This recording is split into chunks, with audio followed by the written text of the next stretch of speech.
I I am known as grandmother, and that name was given to me. I'm going to explain grandmother first.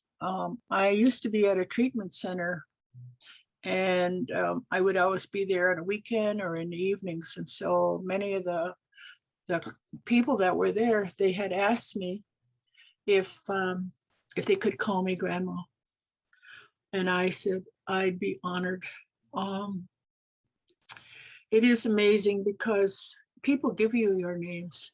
And my other name that was given to me is Ganadisa. It means she completes the village. She completes. And so being the oldest of 12, I did a lot of completing, making sure things were done. And I was so blessed to be the oldest because I got a chance. Both my parents were the babies of each of the family. Both of my grandmothers were residential, but they had married into families of, as you would say, traditional knowledge. And as a result, I have been, I would say I was groomed because even in the early beginning of my life, my parents were involved in a theater called the Six Nations Pageant Theater because there was a teacher in our community who at that time wanted to let everyone know the truth of who we really were. And so my grandparents, my parents, and our relatives were involved in that. And so as a result, history has always been my passion. And I am here to share that because I know what it is to feel that desire to know, because I was one of those ones that was always asking questions. So if you get a child that's asking constantly, they're going to be a good teacher. That's what I was told, because I was always asking questions. And my great grandfather said, "You're going to be a teacher." And I said, "No way." No, because I know what the teachers go through. But he says, "No, you're going to be a teacher of a different way." And so even Ganadisa means I'm completing what you need to know. And so I'm very honored to share this. And I just got this today. I want you to see this. It's a symbol of my status now as a grandmother. One of my students had made this for me. Look at that, a lantern.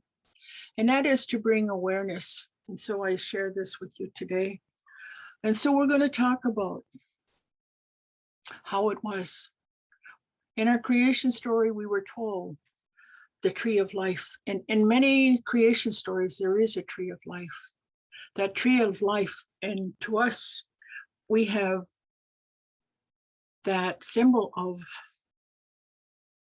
peace. We have that symbol of strength. We have the symbol of resilience. And so what better way to start our children was to have that as our backing, to have that as a foundation of who we are. And so we are of the tree. And you know, the other tree that you belong to is a family tree. And that is what I also do, is genealogy. That is the study of our families. And so just like the tree, every branch has that knowledge. And you know what? That tree is always, as they say, is looking upward. And so this is how we are to teach our children, to always, our relationship, to look and be aware of everything around us. And what better way was the Cradleboard? And so I going to do I give thanks, because we always invite the ancestors. So at this time, I want each of you to take 3 deep breaths, because you're going to bring up some of your memories of long ago. And so I always start that way. Take 3 deep breaths. And when you take those 3 deep breaths, you bring in all the knowledge of all those ancestors, because the trees have been holding this knowledge. And that is why our people are learning how to return back to the woods again, to learn, to regain their knowledge. And so this is why that Cradleboard was our backing, because it held a lot of knowledge of all the ancestors. And so at this time, we take that 3 deep breath, because what does a tree do? It gives us that gift the gift of life, the breath, ha, and they would say the breath of life. And so we'll take 3 deep breaths. And so on a count of 1, that deep breath, let it flow through you. Another deep breath, and let it flow through you. And another deep breath, and let it flow through you. You see, we are receiving information, and I asked for the ancestors to be present. And so we like to acknowledge them at this time because they're still here. They're waiting for you to listen to Sada Hunsada, to listen. Listen to what we have to share with you. And so this is why I was very grateful that I had many grandmas, I had many grandpas when I was growing up. There was a lot of old people around, older people, and we referred them as old people. We would always refer them as grandpas and grandmas. And so there would be many that would come to visit, and all of them had shared this story, share their stories of long ago. And so I was very blessed. And so we give thanks to all those that have been a part of my life, all those ones that have shared their knowledge with me. So I'm now a knowledge holder. In this way, what is done is sharing. And so we give thanks to all creation, for they hold our stories. We have it as a Thanksgiving address. This is why we give thanks to them, because they're constantly talking to us and sharing. Because you see, in creation story, we are given tools to get through trauma, because even in our creation story, it starts with trauma. What a better way? Give you that tool right off hand so you know how to deal with life, how to be prepared for life. And that's why we did that. We did that so we could continue to get through anything. And that's why we had that tree of life. And so we give thanks to all creation. We give thanks to them for all their support. You see, it was the twin that had, I would call him the patient one, because the inpatient one had caused trauma. And so what we have here is one that had, that young one that had trauma. And so what he did was he created things. He created these gifts to help us in our journey in life. And he created all these magnificent gifts, life supporters, to help us and guide us. And they're still there waiting for you. And so we like to acknowledge them and thank them for being with us. And we like to acknowledge the one who has created all. And we say thank you for this beautiful day that we have been given. I know many of you have complained that it is, when it's winter, when it is cold, oh, it's rainy, it's damp. You know, our people didn't do that a long time ago. And that's one of the things, because we understood, because the trees told us what they need. They need that coolness. They need the moisture. They need the rain. They don't need heat all the time. They have to build up that resilience. And so those trees talk a lot about what we need in order to overcome a lot of sickness. And that's the way it is with the trees. That's the way it is with all the plant life.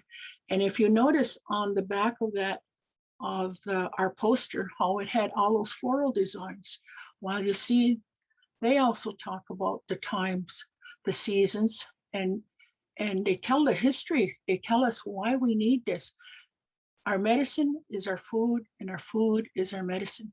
So our Cradleboard was telling the story. It was everything that you have today in education. You know, what they call it is a math, science. Well, that was done right at the beginning, at the hop of creating our Cradleboard. It told our stories of where we come from and where we belong. And this is what every child needs, you know, their birth story. They need their birth stories.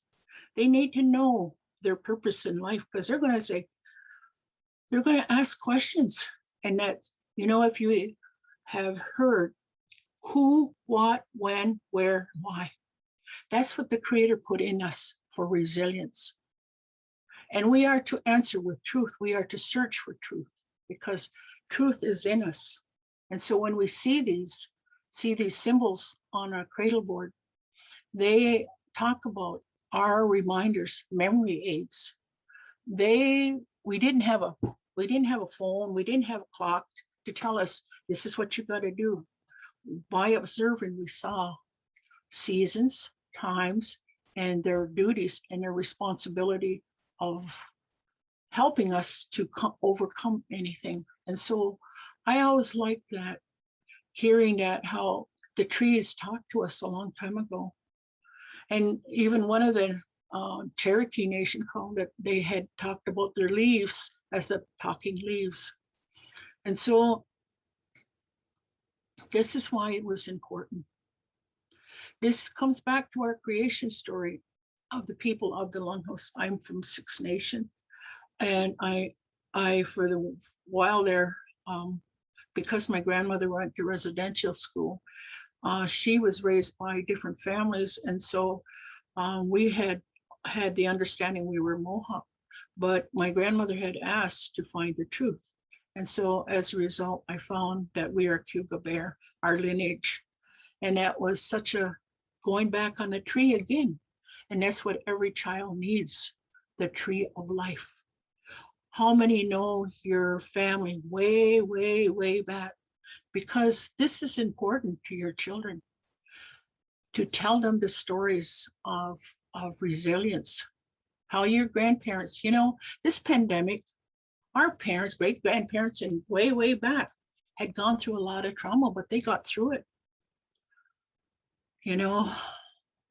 They were really strong because one of the things they had learned was, as long as nature is here, we will be here. And that was in our music, to see that rattle. There again, come that baby, you give that baby that rattle, but I'm getting ahead of my story. And so in that creation story, it talks about this tree of life.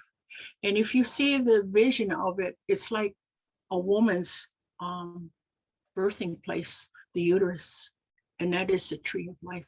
That is the symbol on our many of our designs of our clothing. We have the symbols of creation in our talks about our relationship with the sky world, talks about the water. So everything was telling our stories of who we are and what our duty was, our responsibility. So the tree of life, at the time she went and she picked, because of that baby taught her how to be a good person. And that's what every baby is. That's how I was told. My grandma had said that. Because we were taught that babies were very sacred, but look what has happened today. People are selling their babies, and that is very sad. Oh, yes, we need to bring back the Cradleboard teaching. We need to bring back that belonging, because even they're going to feel abandoned. And I want to have you, each of you, is help me, because you see those babies out there, their parents are fully dressed. How many of you seen babies out there? They have no hats on, they got no booties on, they got their bare feet, and yet the parents, they got coats on and everything else. It hurts me because the babies are supposed to be bundled, because that representation of that Cradleboard shows that baby was belonging. And that's why our mother used to teach us to wrap our babies really tight, to wrap them so that they can't get out. And those Cradleboards was when a parent got to know that they were going to be given a gift. And so the father would go out. The father at that time was told, you're just as much as pregnant as your partner. These are things you cannot do. And so it was very, very powerful how they thought of a child, that both parents, and you can use your hands to symbolize You see, these are the twins that came into our creation story. The twins. One was patient, one was impatient. And so our children are sometimes they're going to be patient and sometimes they're going to be impatient. And we have to teach them. We have to teach them how to control that impatientness. And so when you see my hands going like that, you see the lacings of the Cradleboard, right? You see the lacings done on the Cradleboard. We are to teach them how to have patience. If we, again, as soon as the babies are born, today's society, they dress them in, they're dressing them as little people. They're skipping their whole life, because when you start dressing them as little people, they, those clothes represents responsibility. And that's how we even had that symbol a long time ago, what they're of what they're going to be later on. So creation story has a lot to do with that. And so, as I said, when she was in that sky world, that baby taught her. How many of you have had the cravings? Well, it's because of what you have up in here in your mind. You are to get ready 7 years before you have a child. 7 years? Why? Because you had to learn patient and impatient. You had to learn how to discipline yourself. You know, you see children go like this. Well, that's because it was, there comes that structure of the Cradleboard, discipline, discipline. And when you get in that place, this is what a lot of our problems today is, because a lot of our people are impatient, are very impatient. That is why we have a lot of sickness, a lot of health problems, stressed out. And so taking that opportunity to look at your hands, because it also symbolizes how the tree wraps itself around us. And so that tree, you know, the father would go when he when he knew he was going to be a father, he would go to the woods and he would pick a mentor, a role model, someone that would be of strength to him, of their children. And so they would create this Cradleboard, and he would choose this. Most of it was, they would choose, it depended on who they, what nation they were and what trees were available in their territory. And so they would carve these, they would take that, but first they would put down that tobacco. It's just like, you're asking permission, you're asking for support to guide this child in a good way. We don't do that when we go to the Walmarts to buy a buggy, do we? To protect it and to look after it. Well, you see, we lost that spirituality. We lost that relationship of talking and asking for their support and their love. So the father would take his tobacco, because he was taught that at a very young age. When you become a father, you must create this symbol of protection, the symbol of security, the symbol of, as they say, well-being, of the mind, of the heart, of the spirit, but mostly of the body. And it's amazing what comes through me, because, you know, I used to just sit and listen, but now I'm sitting and listening to them too. Yeah, the ancestors. It's amazing, because sometimes I don't even know what I'm talking about, because when I invite them in, they come in, and that's why I don't mind getting recorded, because every time I do this teaching, it's different, because it's almost like, this is something you forgot, Renee, put this in there. And so I'm very grateful for that opportunity.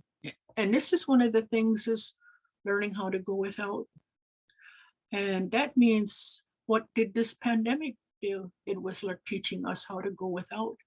And that's one of the teachings of the Cradleboard, was learning how to go without.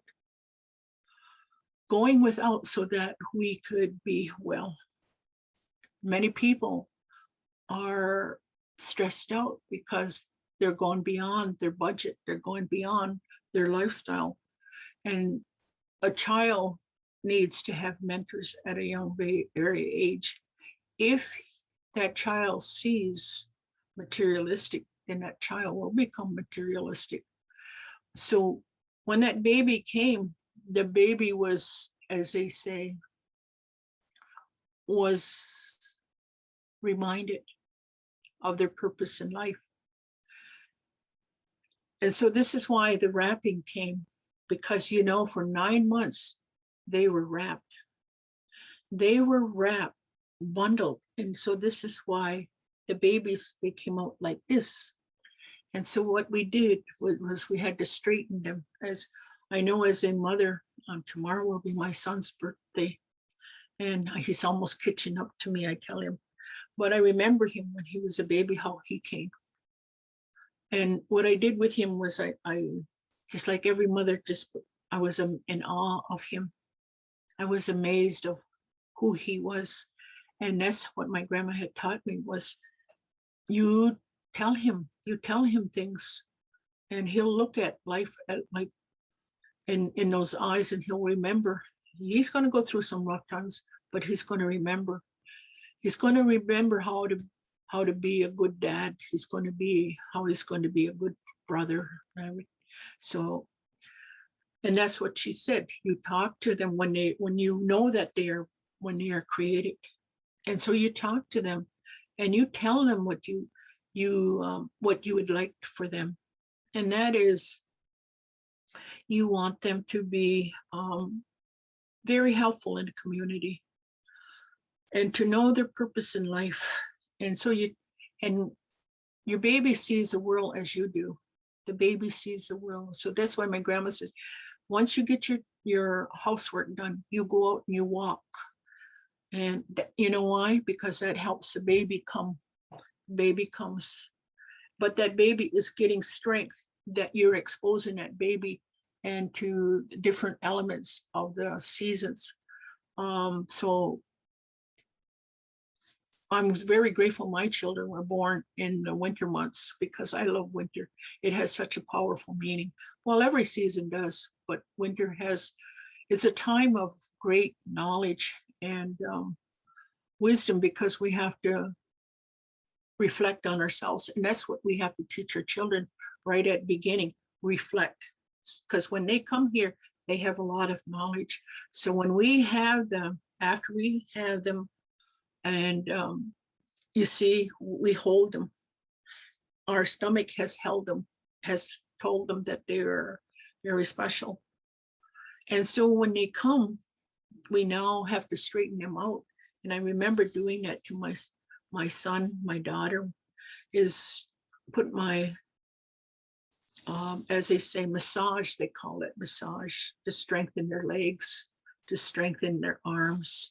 And so when you put them in that place, you're to wrap them. And that's what I was taught by all the older women in our community. You really wrap your baby tight, because they're going to, that's the first form of discipline. You wrap them really tight. And I was so proud of my niece. I went to visit her, and she had her little one, and what she did, I saw her wrap that baby. I didn't say nothing, I just was watching, and she wrapped that baby really good. And I was so proud to see her do that. So you see, there's why that structure of the Cradleboard was designed, was to continue that embrace, that security, that love, that all those things that we need to remind us how we are, as they say, we are welcomed, and we have a purpose. And so that baby, they say, when you would wrap that baby, you have his arms. Sometimes they had their arms wrapped around them. You know why they wrapped them with their arms down? It was to teach them to discipline, that, there's things that they can touch and there's things that they cannot touch. And so wrapping our babies with their arms straight is to use their eyes, because they have magnificent minds. And so it gives them time to reflect, to think of all those things, because we have so much gifts.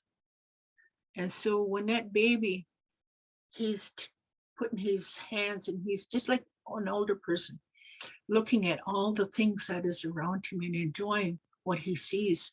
Because when you were carrying him, you told him of this world that he was coming to. That's how what my grandma said, you go out and you explain the world to them, that this is your family. This is that relationship, a strong relationship. And that comes again, that tree of life. There is that stem, what you would call your cord to your child. Again, that is that root. And that is amazing, because when the baby is born, delivered, it is snipped, and then we take that, we save that, and we keep it for later, because it's a part of us. And that is so amazing, because, you know, how many of us felt that our mothers knew what we were doing? I think all she had to do was hold on to that cord, and she would remember. She would say, oh, my child's doing something they shouldn't be doing. And that's why that instinct that we know, we didn't need telephones a long time ago. Can you imagine a mother a long time ago? She didn't need a telephone to know when to look for her child and to reassure her child of security. And so this is what that cord represents. And the afterbirth is also just like it's like the tree. It is the tree, the symbol of the tree, of that afterbirth, because it is truly amazing. And life on that journey, this is why we have chosen a tree. And so when that baby was wrapped, and you would sing songs to that baby. And one of the things that you did, you know, you would rock that baby. That baby was a gift to you to balance you. Because a lot of us were stressed, you know. If we didn't know anything about parenting, we were really stressed out. But I was very blessed. Like I said, I was the oldest of 12, and I would tell everybody, I never had any dolls. I had real live dolls, because I had my brothers and my sisters. And so I was taught of being a parent by having to support my mother with the children. And so I would ask all these questions. And she said, go and ask your grandma. Go and ask your auntie. Go and ask, because at the time my mom would be busy, so I would ask them these questions when I was visiting. And so I learned a lot, because they also had to learn those things too. And so going back to the Cradleboard, someone had referred to me one time, you must have been raised on a Cradleboard because you stand tall and straight. And I said, no. He said, because, you know, the people really notice your posture when you're out in the community, if you're slouched and you're bent over. And so I said, no, I was just taught to always to hold your head up, to hold your head up. And, you know, that's the first thing you say when a baby is, that baby has strength to hold their head up. And that plays a very important role. And that's why that tree, every child looks up to a tree. A tree was to symbolize many, many years. And this is how we even signify our leadership, our chiefs, our confederacy. Those chiefs would be chief for life.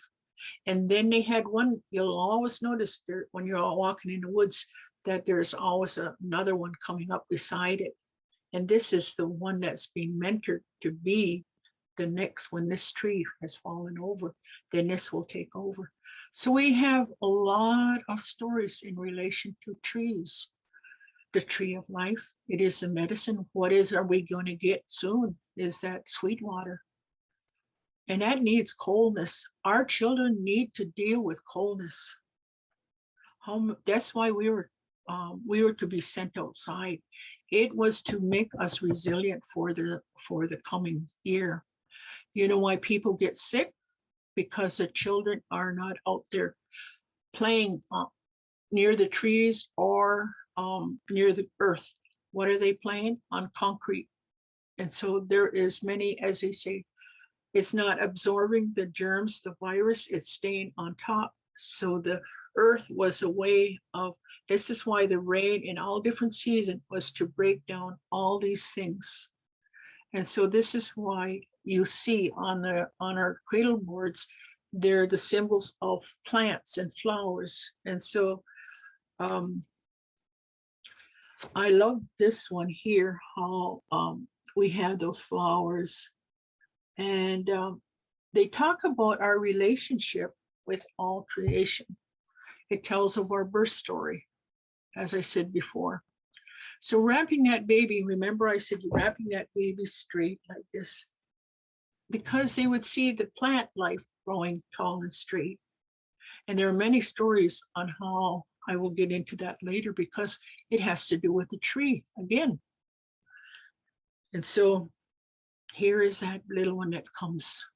Now we must form him, form her in that way, that this child will be standing tall and strong, that this little one will have that, as they say, will have that inner knowledge, that intuition, that intuitiveness of observing.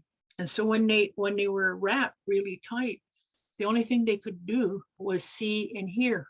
And so they would use a lot of reflecting, deep thoughts by listening. Our children know their relationship. Why do you think they pick up a plant? Why do you think they bring, when they start walking, why do you think they pick and they come to you and they bring you a rock or a flower?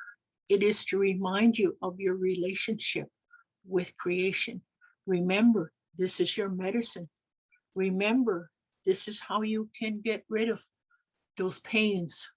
Even those children know. And so when that's why they were wrapped, so they could learn how to listen to the birds. And using their eyes, because when they saw things, they looked around in the village. And we never sat our cradle board on the ground. We would have it up. And so it would be on a branch. And so this was for our first jolly jumper. And so that baby would be watching everybody in the community, what they were doing. And that baby was thinking, I'm going to be like that one. No, I'm going to be like that one. I'm going to be like that one. And so that child learned that he was getting ready to be, he has a career. He has a purpose. And so when we saw that, we saw security. So that baby was while that baby was being wrapped, was observing all those magnificent people. You know, we rarely saw anybody laying around, not working. All our people were doing, because that's ceremony. Doing is ceremony. That's why the Creator created our body. And if you hear your child saying they're bored, it's because they haven't learned that it is ceremony to be doing. And we have to, you know, we want to change the world. We have to change, the adults have to change their lifestyles. because that's how they are observing. And that's what I was told too. You know, we have to go through that time. You know, they're watching us. And I remember when I was growing up, I never saw my grandma. One of my grandmas never, when she was going through hard times, I saw her get down, and she would pray or she would cry. And so I understood that there are going to be tough days in my life, and then I was going to cry. And that's what a baby comes to teach us. A baby comes to teach us. And that's why we made that cradle board, so that baby, even though the mother wasn't able to hold that baby, that cradle board held that baby. Today, a lot of mothers I have seen my niece, she is very good with her baby. She held that baby for a long time, but she had to put aside all her work. But in our way, it took a whole community to raise a child. And it wasn't no different a long time ago for a grandparent to help in raising a child, because the grandparents were more, they were more of speed for those little ones, as they say, because they weren't that fast. But when they got older, then it was the aunties that would come in.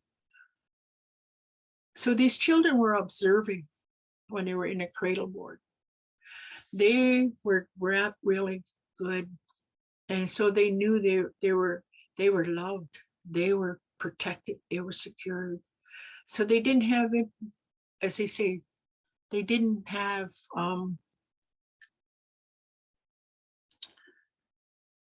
fear, because they saw how people took care of themselves in a good way. So here is that baby observing. It's even hearing the birds, because once in a while the birds would come and they would sit near that baby. It's almost to sing that baby to sleep. Everyone contribute of nature to look after a baby, everything. And when I was little, we had a dog at my grandma's, and my mom had told me that she would put me out on the lawn, and we had a German Shepherd, and she would tell him to watch me. She said every time I went off that blanket, he pulled me back and put me back on it. So pets were very important for children. And that was because when they were observant, they saw that there was many that were supporting each other. They saw a unique support system, a support system that they come to rely on. So this cradle board taught them discipline. They saw what they could do and what they couldn't do, because you see, we didn't have any prisons, we didn't have any jails. It was later that we learned guilt and shame. You know, I hear a lot of people say we were very humble people. Yes, we were, but we were very spiritual people. And being very spiritual, you look people in the eye, because you want to see that fire. You want to see that glow. You want to see that magnificent part of a human spirit. And that's why even in our language, we would say, "Segaskanagoka." That means you're looking for peace. Is there peace in that way? And this is what we did. We scanned the people. And that's the gift of those babies. We're all born healers. And those babies can tell. And so walking was a gift that they were looking forward to do. So when they were in that cradle board, they had strength in their legs. Strength in their legs, because, you know, as adults, we're going to have to be on our legs a long time. We're going to have to strengthen them, make them. Today, our people have a lot of hip. I don't mean to offend anyone. Please forgive me. We just have misused, not using our bodies of resilience. And so Today, we are having a lot of replacements of knees and hips. And so a long time ago, these were tools to help us to strengthen. And when they got old enough, then they would be on that road of walking. And while that child was there, the child heard many things. So that's another thing that we had to learn was our language.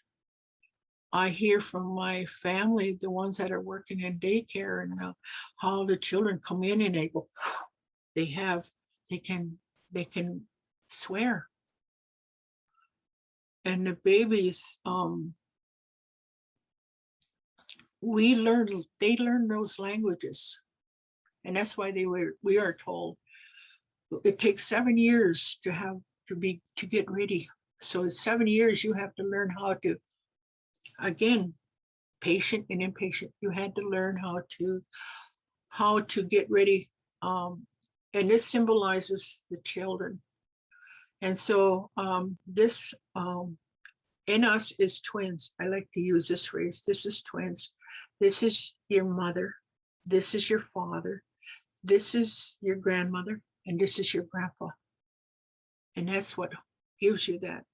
That's where that relationship of hug. That is medicine.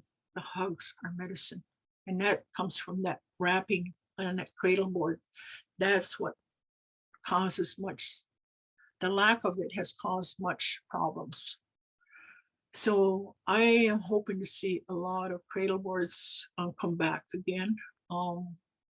I had given my son one to him and his partner, a beautiful, but I haven't seen, I have given, this was later on in life when I, after my daughter gave birth, I had looked for someone to make me a cradleboard, and I had 2 cradleboards done. So these are the gifts. And I am so grateful that there are many out there that are still carrying this knowledge of the tree of life, and why it was so important for us. You know, I have gathered so much material on researching, is that I have many binders. I have many binders that are filled with early childhood, early parenting on traditional ways. I have gone around and asked questions: who, what, when, where, and why. And so these are things that we need to learn. There are 7 stages of life. And one of them is to say, because that baby's going to say, who am I? And this is when you give them their birth story. And then again, we learn the language. How do I speak? And how do I think of others is who I am. So when those babies were wrapped in their cradleboard, they watched and saw how they saw relationships on how they are to conduct themselves. At that time, we didn't see a lot of violence. We saw a lot of teamwork, cooperation, and we have, as they say, we have slipped away from that. And I think the cradleboard, even symbolically being in our house, I have many different cradleboards of various size, and I have one about this high.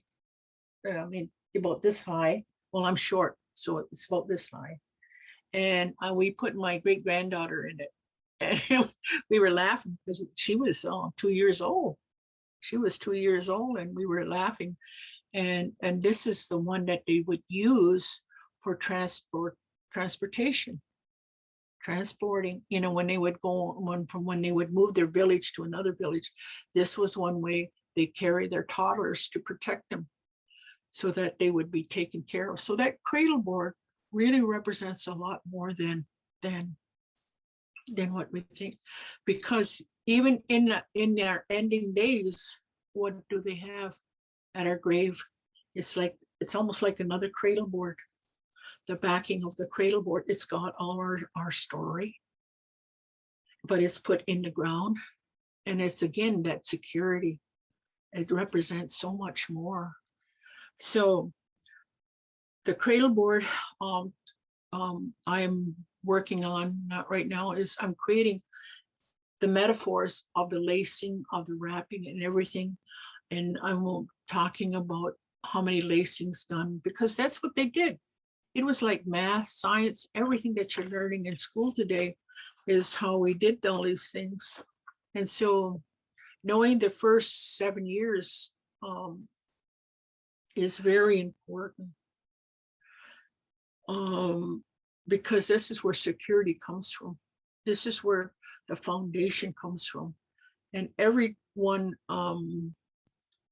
has an opportunity to be with a tree, to go, that's where children like to go when they're troubled. How many of you had built a tree house? How many of you went and sat near a tree when you felt your spirit was broken? That is our medicine. And so when we had that cradle board and the backing of us, we felt the strength and energy, because when that father was creating that cradle board, he was singing. And that's what you do. You put that frequency, that energy into that frequency of love. And today, you don't put it in that buggy. It doesn't smell of love. It smells of chemicals. So this baby is already feeling the strength and the frequency of how it was made.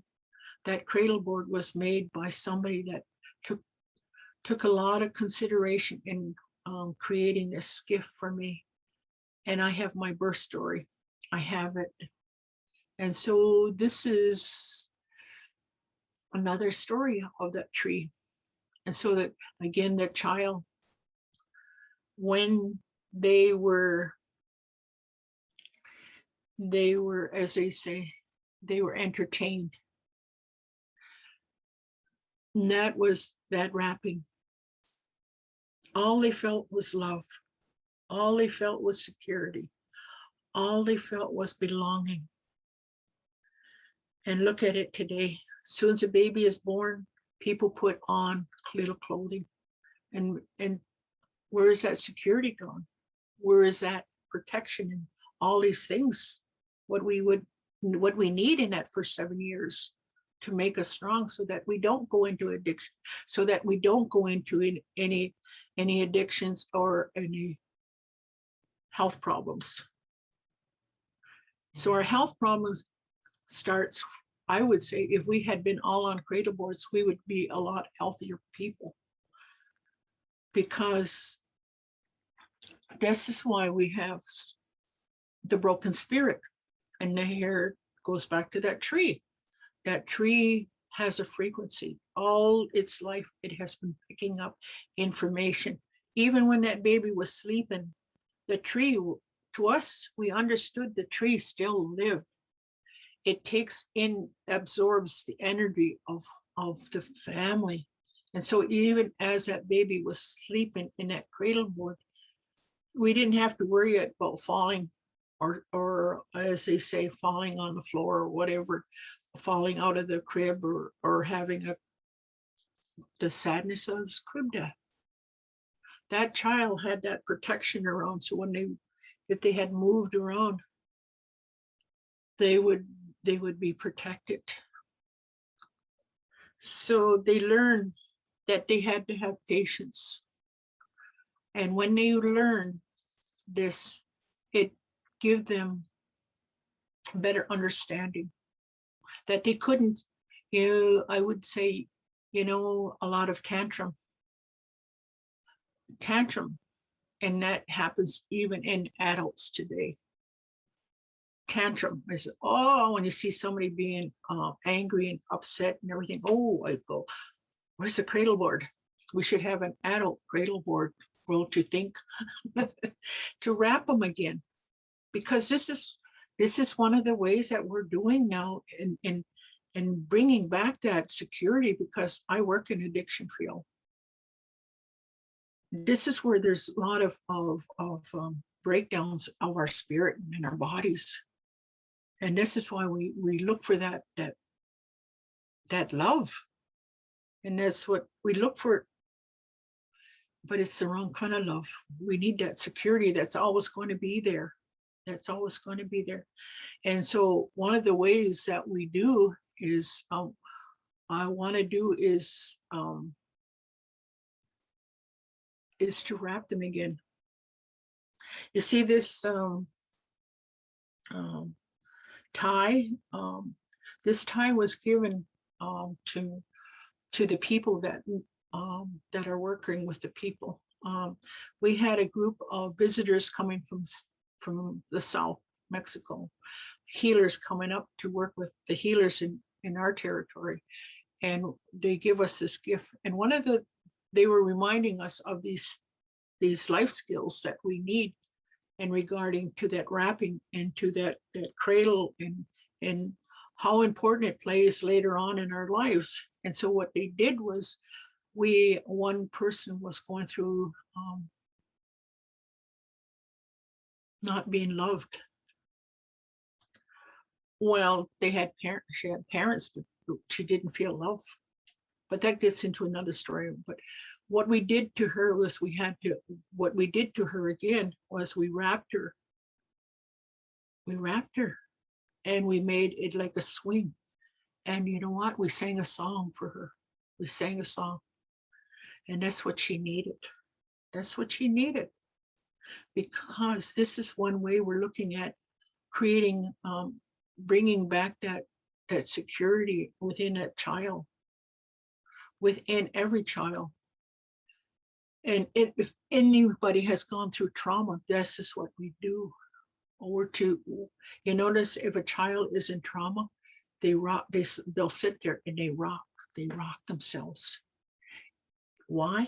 It's because they need to bring back that I don't know all these big words, but all I know is that they bring back that spirit back in balance, how they speak. And so even a baby, when a baby is crying, it is because of the adult. That baby is a healer. That baby picks up. The baby knows. And that's another reason we wrapped that baby, was to protect that baby from all those feelings that people are having around there, because it was to protect them. But what did they do now? They have clothes on them. They have little shoes. They have little pants. So they're just like every adult that's facing a lot of rushness. And so right away, as soon as you start putting on those clothes, those babies are going to learn stress at a very young age, and they're going to have high blood pressure. They're going to have all these things that we are plagued with today, because we're living in we choose to live a stressful world. Our people were in a slower pace. I like visiting up north. It's so nice. It slows right down. Even when I went to South America, the people were still walking, and that was so beautiful. People weren't in a rush to go any place. And this is what that Cradleboard was to teach us, is always to slow down, to remind us to slow down in our lives. It was to reflect.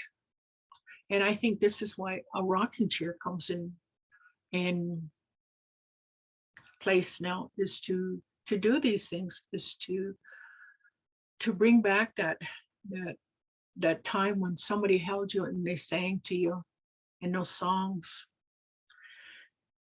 And so we're very fortunate that our knowledge, they tell us our knowledge has disappeared. No, it hasn't. The trees are holding it. The plants, everything of nature is holding all that knowledge, because where did our people sit? It was outside, and he told these stories. And that's why it comes. This is why we need vision quests. This is why we need to go without, because even going without we learn how to slow down. We learn how to, it's just like being wrapped in a cradle board. And that's the way I feel. Even as being a great grandmother, I feel like my house has become my big cradle board, because it lets me know that when I need to be nurtured. It's like nobody will call. It's just like nobody will come and visit. And then when I'm regained and I have renewed myself, and then it just gets busy again. And so I look at my house like a huge cradle board. And just like the tree has a lot of knowledge, you look at my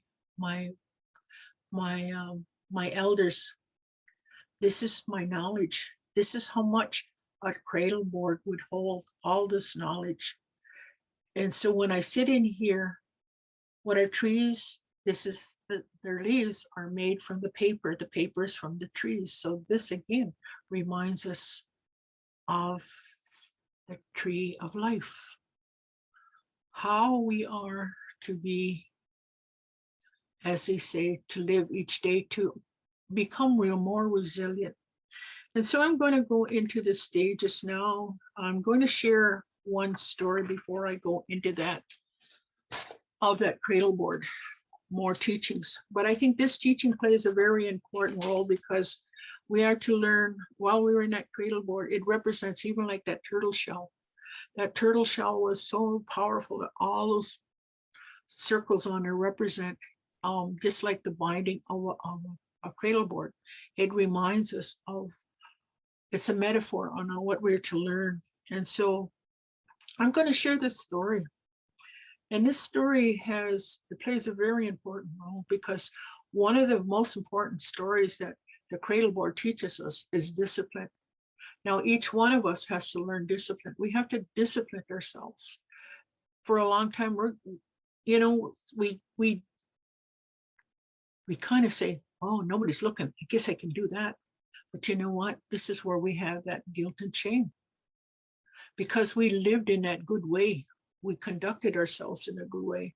And yes, we're all going to go off our path once in a while. I had, but because of the cradle board, it just reminded me what I needed. Because my grandma came back in my dream and she told me, she explained that you need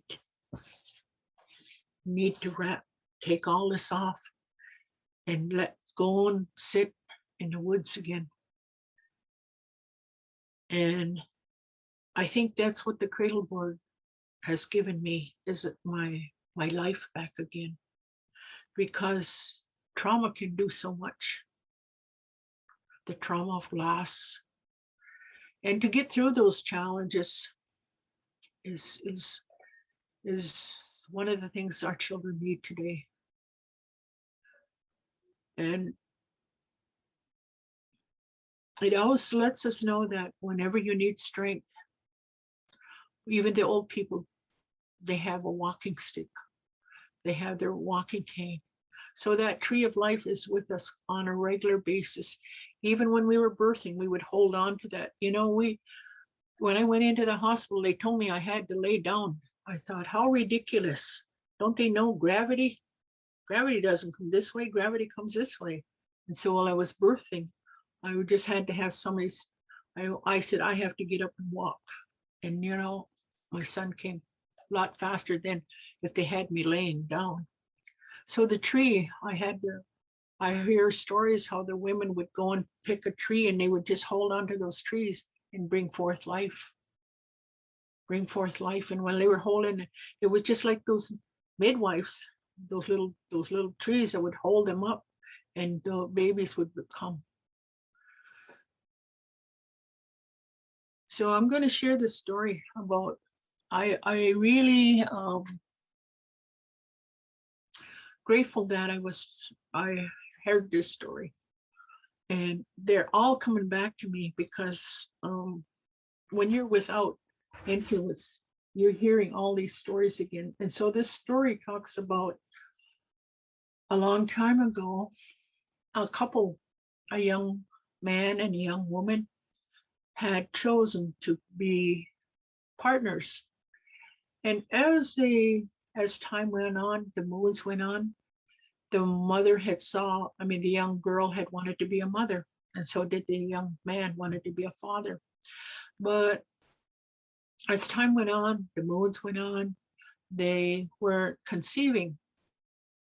And so the mother kept saying, the young woman would say, if I had a child, I'd give that child everything, everything. This is how much I want a child. And the old people had heard that. They had heard that.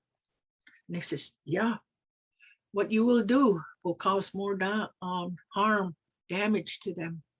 Do not think that way. Oh, you're old. You went like that. And so what was happening was every moon time came. And finally one moon time came and she was with child.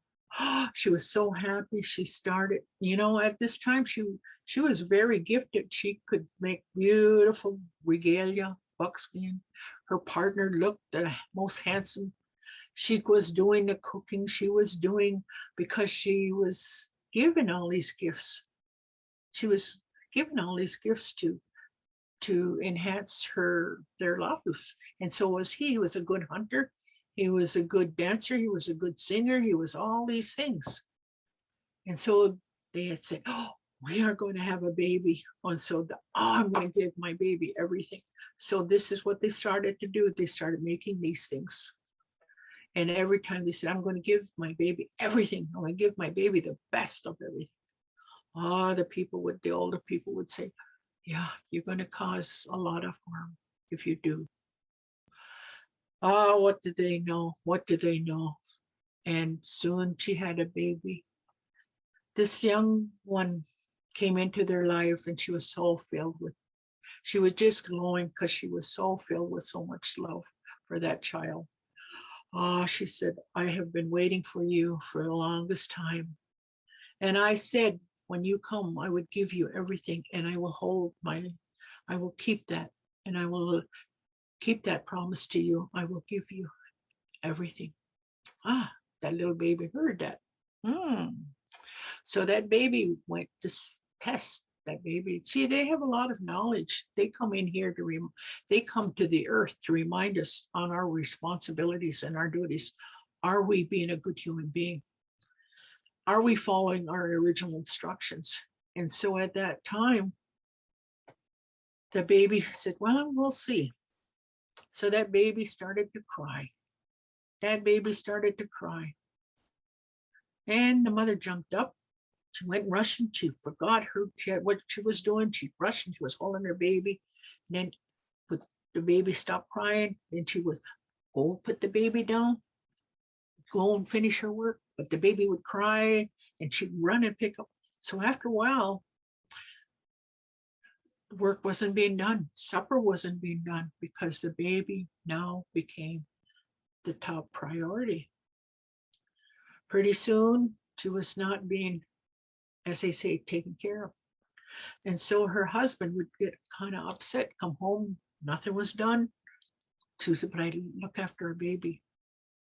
And he said, well, I'll help. And so the baby also knew at that time, when he was getting older, he wanted to be with his dad all the time. But his dad said, I can't. This is too dangerous for you. You're little, but one day you will. No, he just threw a fit, laid on the ground and screamed and hollered. And so the father, he couldn't go out hunting. The father had to stay home. And so the child grew and toddler, and the parents, now they had neglected their life because of this little one. This little one would sit, always want it, demand it. And so pretty soon they were starting to look very exhausted because the baby was always wanting. And so they begin to look, as they say, not well dressed, because she didn't have time to make anything. She didn't have time to really wash it, to do all this because the baby. and they tried to put the little one out to play with the others, but that little one always wanted his way, And so after a while, all the little children didn't want to play with him because he was always used to getting whatever he wanted. Because that's what they said, I'll give you everything you want. And so he was used to that. So when he went out in the community, and after a while, everybody kind of shunned them. Everyone shunned them. You know, they did. Then after a while, he was now a young man, and he was saying, why is everybody else have better food than we do? We get just scraps. He was complaining. Why don't you dress me like they are? And he was complaining. And so the mother was saying, but I'm doing my best. The father, he was no longer, wasn't out there hunting. Then the community had to help them at first, but then they saw that they could be doing that, but they were more with their child. So they said, well, we tried. And now they were finding out what the old people had talked about, that giving your child everything will cause much sadness. And so time went on, you know, he was becoming a young man. Nobody wanted to be with him. And so he demanded his parents. They couldn't show him much because he didn't want, his learning time was that I don't want to do that anymore. He became a lot of impatient. And so he wasn't learning the skills that he needed. He wasn't learning the things that he needed. He wasn't learning how to help. He wasn't learning how to do anything because he was told that he was going to be given everything. And so the mother, she became wore out. And for a young woman, she looked, as they say, she looked aged. So he gets to be a young man, a teenager. And he looks around and he saw that his whole world, nobody wanted to be with him, just his parents. But they were even getting to look old. What am I going to do with these old people? He started criticizing them. He started being angry at them. And then he says, I'll fix them. I'm not going to eat. And so that's what he did. He just went and laid down, didn't want to do anything.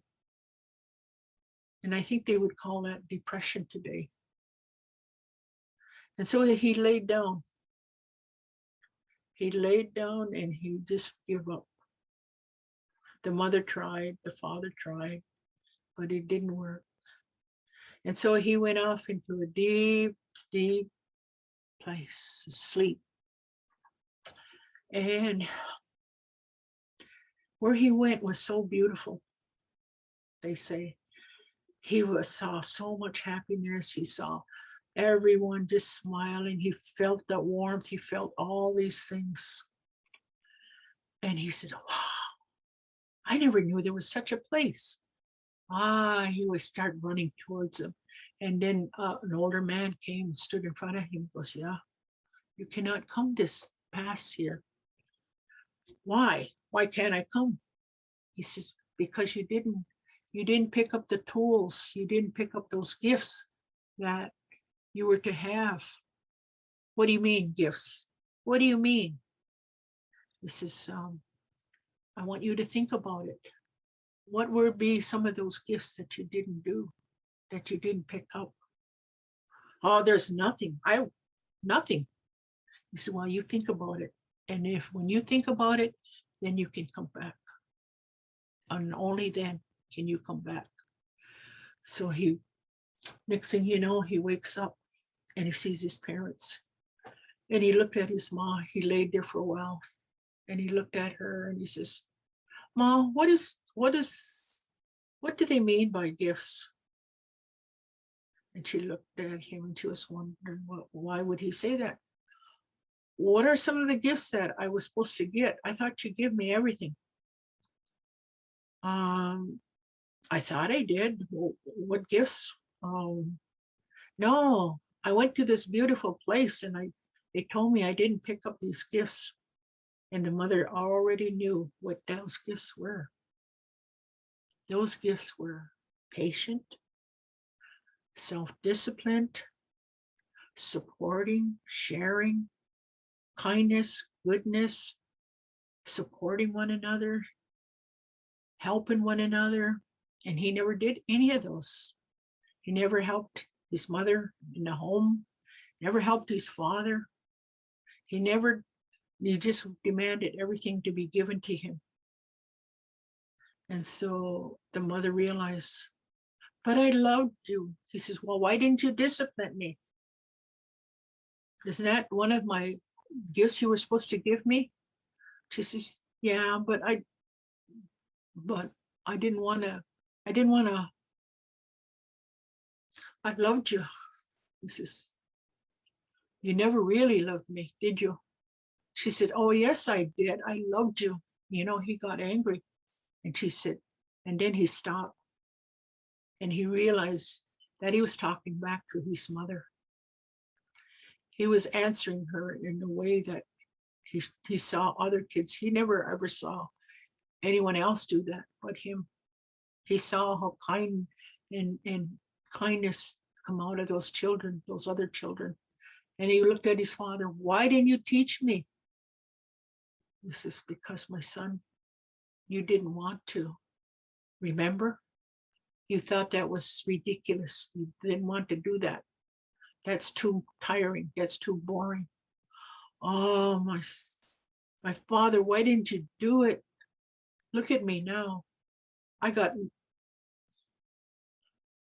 know. I don't understand. I'm not happy.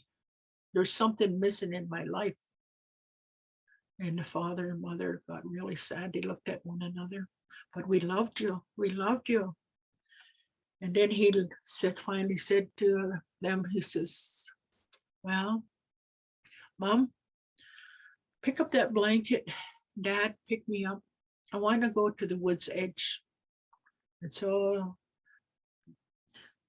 the mother got worried because, you know, usually when they say that, that's where they want to be left to die. And so he went there. The mother was kind of hesitant. He says, but I want to go there, Mom.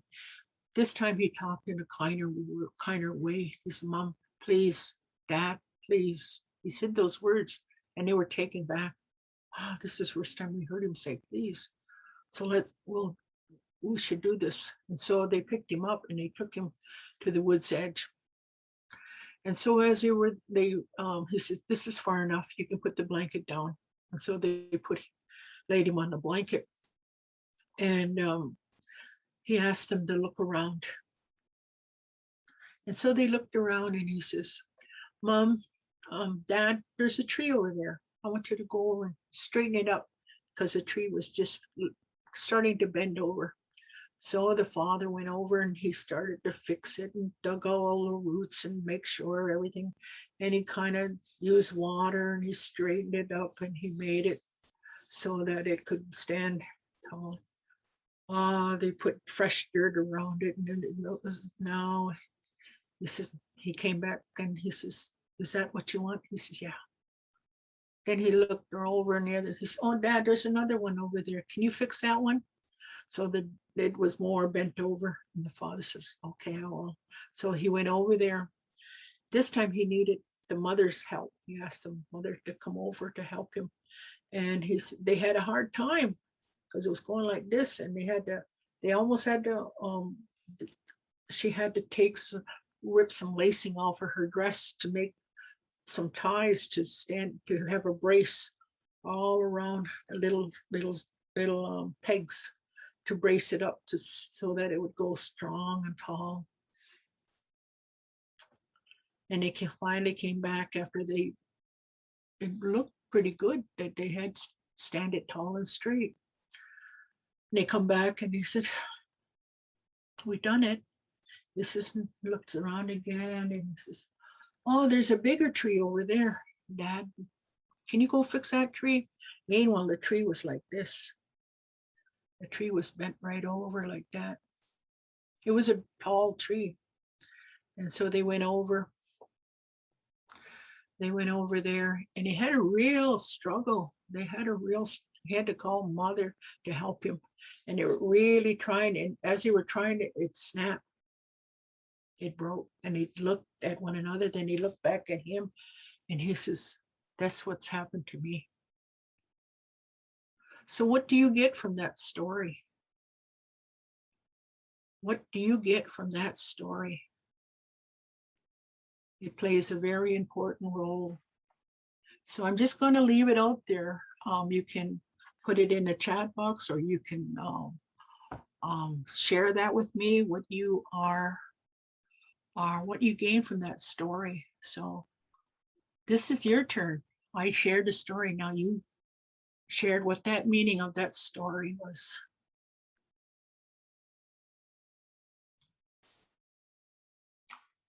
Pamela says it's easier to grow in the right path when you start when you are young.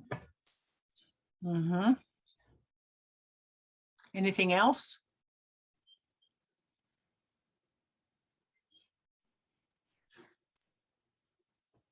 Sarah says setting limits with love.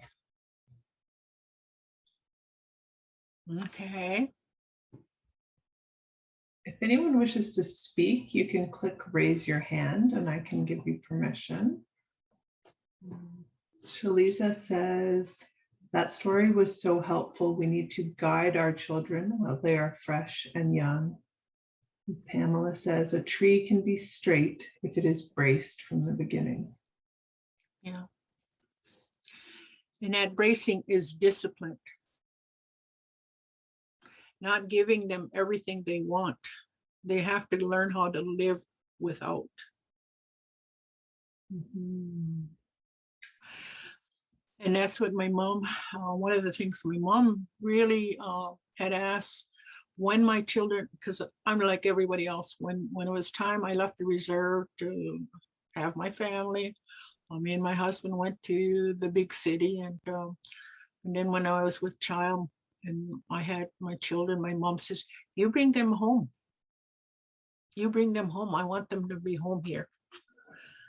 And we talked about it, Mom and I, and she says, I want them to know what it is to live on a reserve. And so I said, oh, and I want them closer. And so I said, okay. So I looked for a place, and the place I found was an old farmhouse, brick house, and it was cold. And what it was my children had to learn how to get wood. They had to learn what real life was all about, because living in a city, what do they have? They have no roles and responsibilities. But most important, every child should, when they start picking up and learning, this plays a very important role. This is why we have children the way today, is because they have been pampered. No longer are they doing chores. That's what they call them today. My grandma would say, we will do gardening. We will clean the house. We will do this. And so it was a we thing. So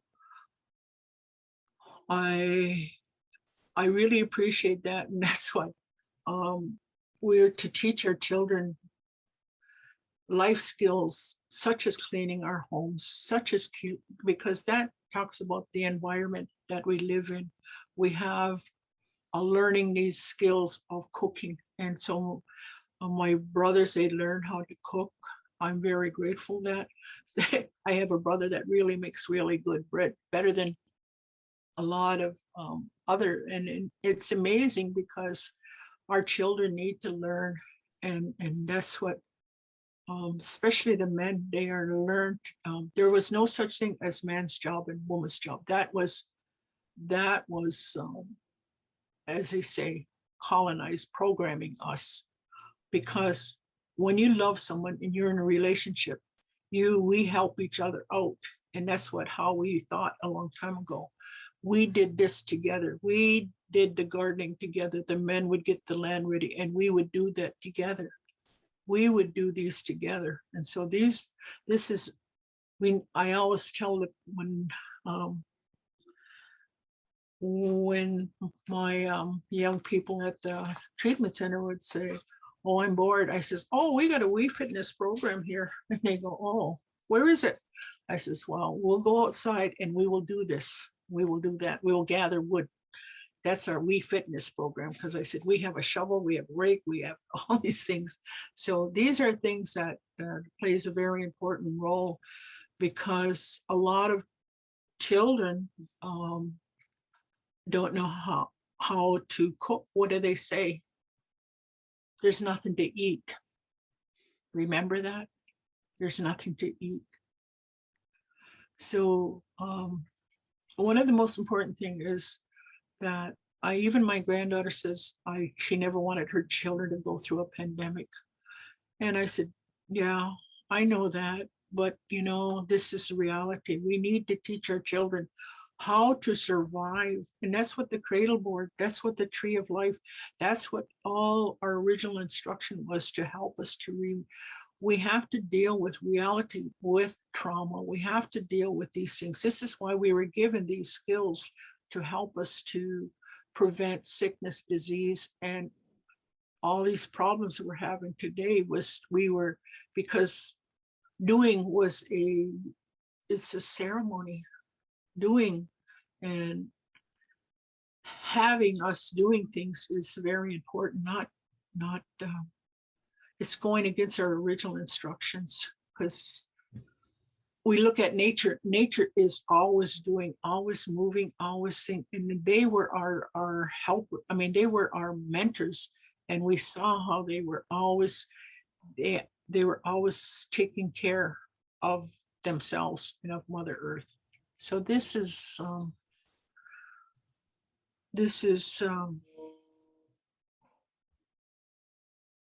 awakening that is happening, and I'm grateful that that we now look at the Tree of Life in a different way. We look at it as giving us our instructions, the 7 grandfathers. While we have the same thing, it's a 7 thickness of our skin. And I have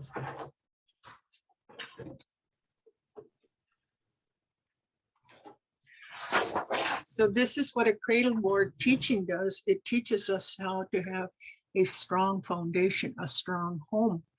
And so these are things that that being in a Cradleboard, it taught us how to have a good mind. There again, we're disciplining ourselves. We learn compassion. This is the 7th thickness of our skin. We learned spirituality, because what we saw was there was a power greater than us when we were little ones. We knew that. We knew that relation of spirituality. We knew the importance of kind words. We knew that strength taught us, that Cradleboard taught us that strength. But most of all, it ensured us with love. But what it did was it didn't give us encouragement that we will be resilient for the days to come. And so the 7 grandfathers, it taught us love. That's what it gave us. It taught us bravery, because in all kinds of weather, we saw much changes. We saw respect that people had for one another. We saw honesty. That is really amazing. By just observing, we see honesty. We saw humility. And then we saw truth. We saw wisdom by just observing and watching. In that time, while we were young, we were learning how to discipline us with all these values to incorporate, to have a strong foundation of a home. And so we were given, we walk with integrity. That's why we walk with our heads up.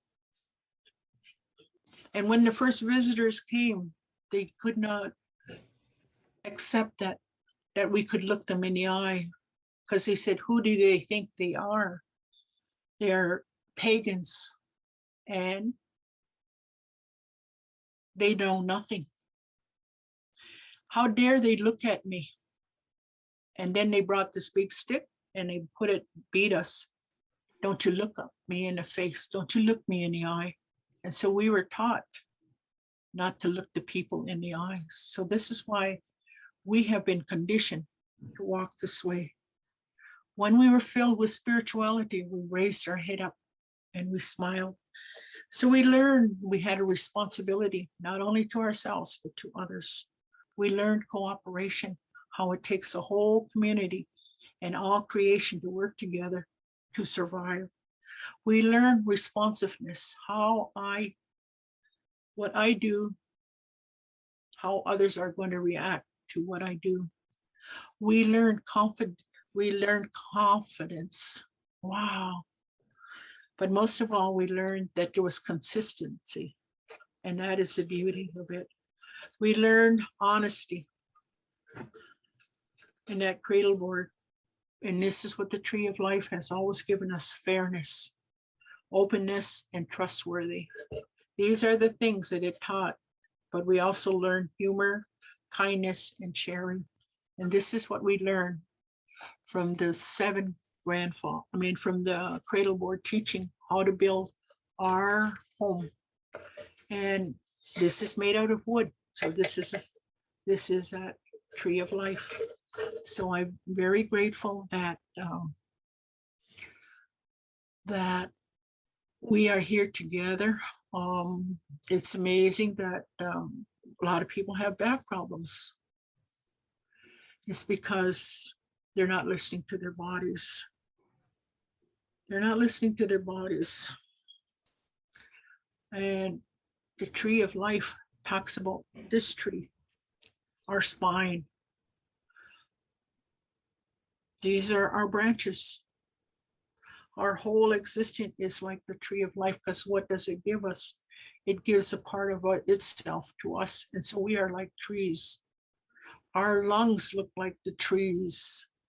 Every part, if you're looking for medicine and you have health problems in certain areas, that plant will be in a shape of what you need, what will take care of that need. And so this is why I'm very grateful to always asking questions, who, what? I still ask those questions. And this is what it gets me, is all these answers so that someone else can benefit from it. So I want to say thank you, Nyala, Miigwech, and I'm just looking at some of the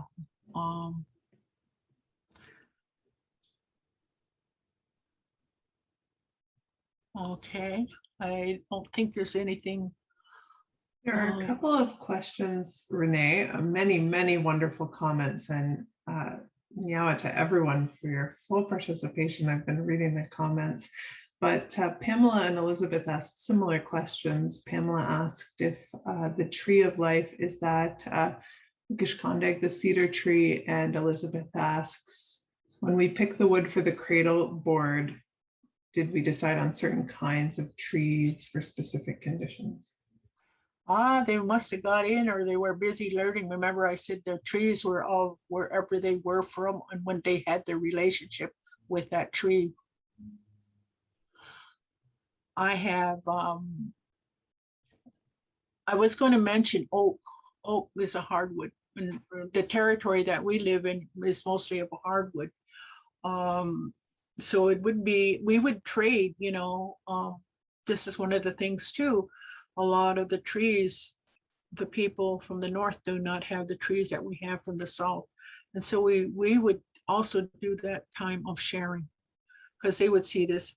There are many different forms of, I was in Kenora, and I was at the hospital up there, and I saw on a flight, when we were flying out, there was a baby in a beautiful made birch bark wrapping. Oh, was that ever, oh, that was so nice to see that this baby was put in this of the bark, the birch bark. That was nice. Mhm. Yeah. And one last question, because I think the group might enjoy it, is Melissa asks, what happens in the case of twins? Do they go in the cradle board together, or do they have No, separate cradle boards? they had separate. They had separate because it was a support work, because the mother wouldn't been able to carry. She would have to have support. So it would be two, because two different cradle boards. And our children were more lean back then. I don't think we could hold some of the little ones today, because they're gotten quite big. You have to remember, our babies were more lean and more, more lighter.